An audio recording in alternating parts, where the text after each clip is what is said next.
India TV YouTube channel को subscribe करें और बेल आइकन दबाएं। मोदी सरकार ने किया राहत पैकेज का ऐलान। कोविड प्रभावित सेक्टर्स के लिए 1.1 लाख करोड़ की क्रेडिट गारंटी योजना।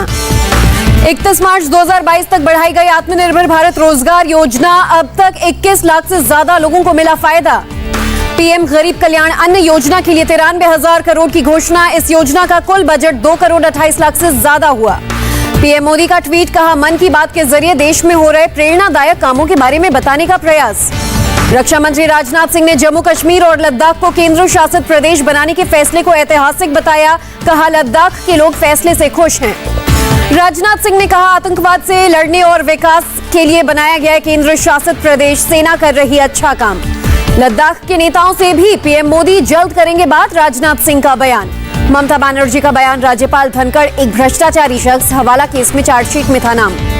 नारदा सिंह मामले में सीएम ममता बनर्जी ने कलकत्ता हाईकोर्ट में दायर किया नया हलफनामा। सुप्रीम कोर्ट ने दिया था निर्देश। आम आदमी पार्टी के आरोपों पर बोले captain Amarinder Singh, press conference के लिए नहीं रोका गया, वो सिर्फ ड्रामा करना चाहते हैं। मंगलवार को नहीं होगी गुपकार गठबंधन की बैठक। निजी कारणों से बैठक में शामिल नहीं हो सकेंगी महबूबा मुफ्ती। मंगलवार को राहुल गांधी से मिलेंगे नवजोत सिंह सिद्धू। दिल्ली में होगी मुलाकात। जम्मू कश्मीर के नरबल से लश्कर कमांडर नदीम अबरार गिरफ्तार। कई हत्याओं में शामिल रहा नदीम। आईजी ने की गिरफ्तारी की पुष्टि।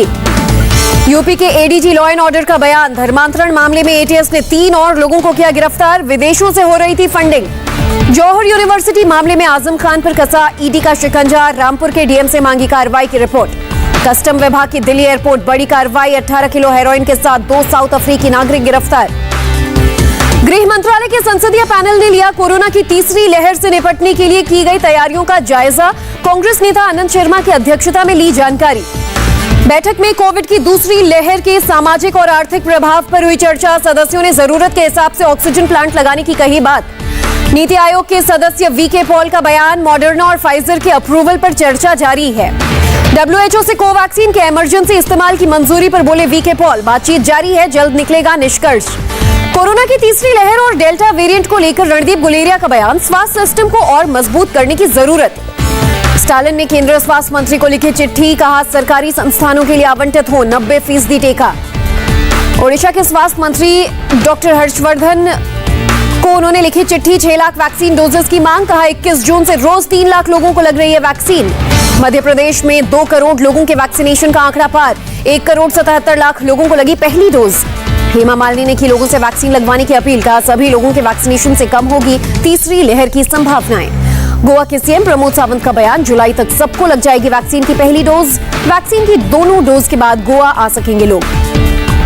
महाराष्ट्र में ब्लैक फंगस के 4000 से ज्यादा केस। अब तक 828 लोगों की हुई मौत।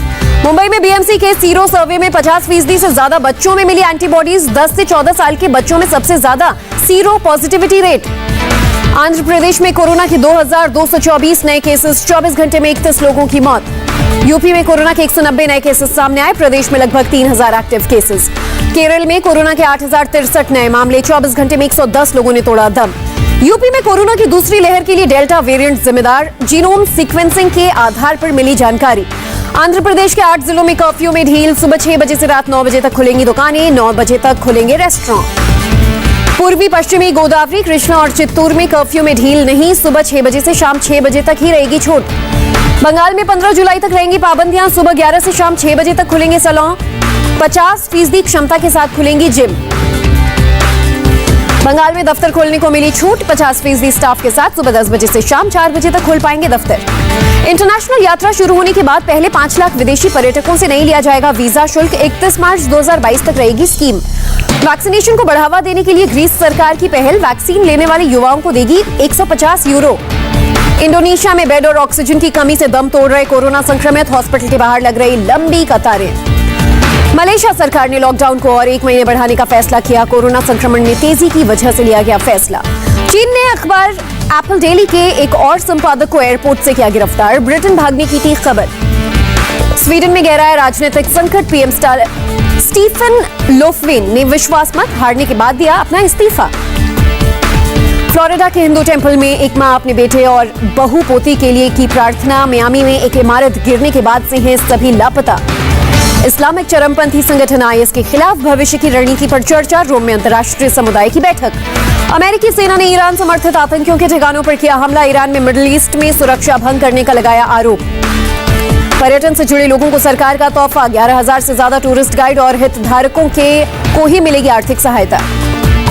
राहुल गांधी की मांग, पेट्रोल डीजल टैक्स वसूली के छोटे से हिस्से से कोविड पीड़ित परिवारों को दिया जा सकता है हर्जाना। US डॉलर के मुकाबले रुपए का भाव मात्र 1 पैसे बढ़ा, 1 डॉलर की कीमत 74 रुपए 19 पैसे। गिरावट के साथ बंद हुआ शेयर बाजार, सेंसेक्स 189 और निफ्टी 45 अंक लुढ़का। भारतीय निशानेबाज रही सरनोबत ने जीता gold medal, ISSF world cup में 25 मीटर पिस्टल में मिली जीत। नमस्ते, मैं हूं मीनाक्षी जोशी। वीडियो और खबरों से अपडेट रहने के लिए India TV YouTube channel subscribe करें, बेल आइकन दबाना ना भूलें। जुड़े रहें इंडिया टीवी के साथ।